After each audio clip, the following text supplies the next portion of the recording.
Welcome to Ikezy Talks Sport, your number one page for the best football related content, including but not limited to tactical analysis, pre match reviews, post match reviews, premium banter, and many more. Today, I'll be doing a match preview for the North London derby between Arsenal and Tottenham. But before I go into that fixture, I had such a successful 8 watch yesterday. Oh my god. Liverpool lost, Man City lost. God, now maybe this. I mean, Liverpool being Liverpool, one would think that, they would think about their predicament, what has been happening over the last couple of games, and then they will turn a new leaf, right? And win. But it's actually embarrassing. How can you lose to a Sean Dyche team at Anfield? Hey, Anfield doesn't mean anything anymore because if Manchester United, that's terrible, Ruben Amorim's Manchester United can come to Anfield and beat you, then who else? What else? I mean, anybody can come and beat you, and I'm not even surprised. Nottingham Forest. Kudos to them, by the way. It was an easy game. One of the easiest games I've seen in my entire watching of the Premier League. They just came, scored 3-0 and left. At some point, I was even looking for his sack. I'm like, where is this their £150 million signing? And it was on the pitch. I think I tweeted that about the 68th minute or so. Like, where is brother Isaku? Brother Isaka. Losing to Sean Dyche at Anfield is crazy, honestly. But, it has even gotten to the point where, honestly, I'm starting to feel for them, right? Because when the season started, of course, you are the defending champions. We all decided that this season we are coming to compete. 3 months down the line, you are not competing again. How about now? This was not the agreement. Don't do that. 606, 1-6, drawn 0, lost 6 after 12 games. But I'm happy. I am happy. They say don't beat your brother when he's down. This one, we flog him. I will beat the. I'm so happy. Liverpool. People will hear it from me this season. Van Dijk this, the Trent this, Salah this on that. Let's see how far you. I mean, if there's anybody that is behind your manager and slot, it's me. He has my backing. He needs time. People should trust the process. You already won the league for you guys last season. Do you think it's easy to win the league last season and then reshuffle the entire? You guys lost about 4 or 5 players, no? Respect to the dead, but then I understand that someone like Jota is not an easy player to replace. But you guys spent money. It's not going to be easy. It needs time. Now, whether the time it takes him, by that time you guys will be relegated. It needs time. People should give him time. Liverpool are not known to be hiring and firing. It's not in your nature. That's not your culture. So leave and slot alone. You will figure it out. Anyways, I don't even know why I'm talking. They are not title contenders this season. Why am I wasting my breath on them? Man City. Man City lost to Newcastle. See that St. James Park, When Arsenal won at St. James Park, I knew for a fact that we meant serious business this season. Especially the way we did it. Coming from a go down to win at the last minute 2-1. St. James Park, Newcastle is not an easy place to go to. St. James Park is not an easy place to go to. Not even for Manchester City. And one of the reasons why this thing is even extra sweet for me is because before the game, during Pep's pre-match interview, and they asked him. And the funny thing about Pep is, if Pep is gassing your team up in his press conference, just know he doesn't rate your team. He was gassing Arsenal up. Arsenal, they seem like they are not losing any games, this and that one. But then he now went on to say, no team wins the league in November, December, Da. Okay, Uncle Pep. What he even said that that pissed me off. If I was that, he said uh, that okay, I think a reporter asked him about their form, and he was like that he feels like they are now in a good form. They've had a couple of good run of games where they've won, and the team looks like it's coming together, and that he doesn't think that you know they will be easy to beat. Well, Newcastle has beaten you. Uncle Pep, what do you have to say? You think it's by beating Liverpool? Everybody is beating Liverpool this season now. I didn't beat Liverpool, and I am still angry at Ateta for that game. Don't let me even speak on it. I'll just scatter everywhere. But everybody is beating Liverpool. Eh? Man, you beat Liverpool.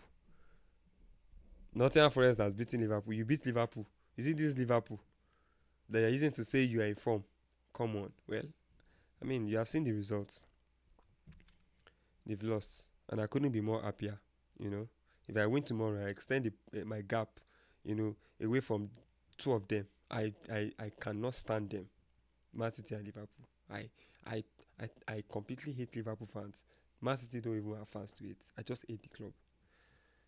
There's another team that I'm missing. Oh. I did it watch for Chelsea. I woke up at 6:30 a.m. to watch Chelsea. Liverpool won against Burnley. Don't worry. You meet me next week. And you know that fixture in Stamford Bridge. You know Arsenal practically owns Stamford Bridge. I can't remember the last time you guys won a football game against Arsenal at Stamford Bridge. So we own that stadium. We just lease it. We rent it to you people to, whenever we come, we claim ownership. We do the job and then we go. So go and lay the bed. Oh. Fresh white sheets for next week Sunday. It's going to be a quickie. Not going to waste time. So and that is in that game we're going to end this Caicedo declares debate that this nonsense Chelsea fans have been peddling all over social media. I've been seeing it. Declare should Caicedo this, Caicedo that, Caicedo this, Caicedo that. Caicedo is not world class. Quote me anywhere. Caicedo is not world class. Declares is world class, and we're going to put that debate to bed next week Saturday, or is it Sunday? If you like, get triggered by this. I don't care. You are not going to beat me at Stamford Bridge. I will beat you. So that world class, that I said, I want to see how he's going to work. He's going to perform on that day. Anyways, I think Baka will even have prepared you guys for me midweek when they at that same Stamford Bridge. But moving on to the main discussion for the day. Don't let me waste any further breath on these Chelsea people. Very useless. Very useless squad. A useless club. To the biggest game in North London, which is the North London derby. Arsenal versus Tottenham. The funny thing is, I don't even get why it's being called the biggest game. I mean, I'd rather our game against Tottenham be called the biggest game rather than my game against Chelsea. Because if you had to ask me, both teams they are very useless. Yeah. Tottenham, everybody knows that they are trash. Right? For an Arsenal fan that is not domiciled in the UK, I don't see the force, honestly. I've tried, but I don't really see the force. I'd rather be bothered about Man City, Liverpool. Will I be bothered about Man U? No. They're trash. They are terrible. Shitty club. I can't be bothered about Chelsea. We always beat Chelsea. So just Liverpool and Man City. Tottenham, we always beat them. Tottenham, they are a very, very terrible club. Everyone knows that. But because they are our neighbors, it's okay. It's a special occasion. And it's a game that we cannot lose. Ateta.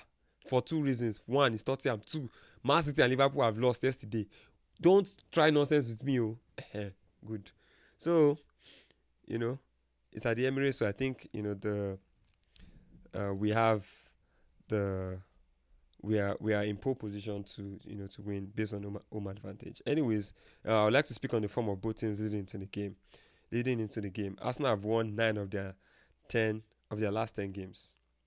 Arsenal have won 9 of their last 10 games with one draw, conceding only 3 times. I think we conceded once against Newcastle and 2 against Sunderland, which was our last game, which we drew. So Tottenham, if you had any ideas of thinking you would sneak in one goal, forget it. There is no goal. Nothing. 8 clean sheets in the last 10 games. You should be scared though. And it doesn't matter whether Gabriel is injured or not. I'll talk on that later. Meanwhile, Tottenham have won only 3 of their last 10 games, conceding 11 goals. I'm sure Mourinho, wherever he is, will be licking his lips like this. He's scoring 2. At least 2. Mourinho will score at least 2 goals tomorrow. Considered 11 in 10 games. Wow. I think but then Tottenham have this very funny record that is working in their favor. They are unbeaten in their away games so far this season. But trust me, it ends in this game. You are not taking anything out of this game. I can assure you that. You are not even going to score one goal. So you are not getting a draw because I'm going to win that game. Ateta, are you hearing? I'm making all this math now. Don't fall my hand. Yeah. So, what's my honest take about the game, or how I think the game is going to play out? First of all, I'd like to talk about the injury that we have, especially to Gabriel Magalhaes. As we all know, he's an instrumental part to how we play. But I think we have enough cover to deal with that situation, right? For me, I would expect that Mosquera would start. I prefer Nkapie. However, I prefer Nkapie in the long run, and the reason is because I feel like leading up to this point, Mosquera has played more games for the team. He's familiar with the system. He has formed partnership, or he has partnered with Saliba. I think he has also played with Timber and Calafiori at some point. So he's more suited, to play the game, also because of the occasion, right? But in the long term, at least over the stretch of Gabriel's injury, I think Nkapie will be much more suited because when you're looking at the profile of the players, it seems like he's like a like for like in terms of the aggression, ability on the ball, speed, and things like that. So, but I think Mosquera will be given the nod to start the game. But I won't be surprised if Nkapie comes as like a cameo appearance, right? And it will be nice, especially maybe when we're already beaten Tottenham like 5-0. So just come in, just come and do 1 or 2 things, and then go. And also, our injury list up front. I think it's been rumored that a couple of our players will be back. I think I'm hearing that Odegaard, Madueke, Martinelli, and Gyökeres might be back, for the game. Maybe there's a probability on it. It's not certain, but I think if we have at least 2 of them, maybe Odegaard and Gyökeres, it will be really nice. Of course, they will not be expected to start, but if the game were to get to a point where it's deadlocked and then we need something fresh on the bench, it would be nice to have those 2 to contribute to the game. But regardless, even if they are not fit, trust me, we have more than enough to see off this Tottenham team. Trash. Terrible team. The only person that I would say I'm remotely scared about is Kudus. That's the only person. Is it Kolumnuani or Salako? What's his name? Solanke? Or is it Johnson or Metesa? Come on. They have a bunch of average, mediocre players. Richarlison. Are those the ones I should be scared about? I can't be scared now. I have Eberechi Eze. I have Martin Zubimendi. I have Declan Rice. I have Bukayo Saka. Those 4 alone are enough to win the game. They can produce moments of individual brilliance in their own way to help me win the game. So I'm calm. I am very, very calm. They have one player, Javi Simons. That boy. So I have a segment coming up. It's called Fraud Watch. That segment is for, we know the normal frauds, the Shescos, the Ferranverts, the Isaka of Liverpool. Those ones, they are established frauds. But you see, there are some frauds that are, they're trying to sneak, going under the radar. That segment is for them. We'll be fishing them out. Javi Simons is one of them. No contribution in about 10 games. Don't worry. you are not going to do anything at the Emirates. You are not going to score. You are not going to assist. So yeah, it's going to be another bad day at the office for you. So, but anyways, um, when it comes to my prediction for the game, I would predict. I have two predictions actually. The first prediction is that the humble prediction, because I know the internet is funny. They'll take a screenshot or a snapshot or a clip and say, Ikezy said Arsenal will win by this. So my prediction, humble prediction, realistic prediction: Arsenal 2, Tottenham 0. Most Arsenal 3, Tottenham 0. But if you were to ask me what I want, if I'm to lay my head down, dream about the scoreline of the game: Arsenal 5, Tottenham 0. Mm. Take it or leave it. So it's going to be one of those three, either 2-0, 3-0, or 5-0. So that's my prediction. And I don't know whichever way the game is going to play out. I think we have more than enough, to see how the game, in my opinion. But what is your own prediction? Let me know in the comment section. What do you think is going to happen? Do you think this Tottenham team might spring up a surprise, or you think the match is going to end in a draw? Don't forget, the game is at the Emirates, so Arsenal, we have the home advantage, right? So let me know what your thoughts are in the comment section, and then we would see after the game.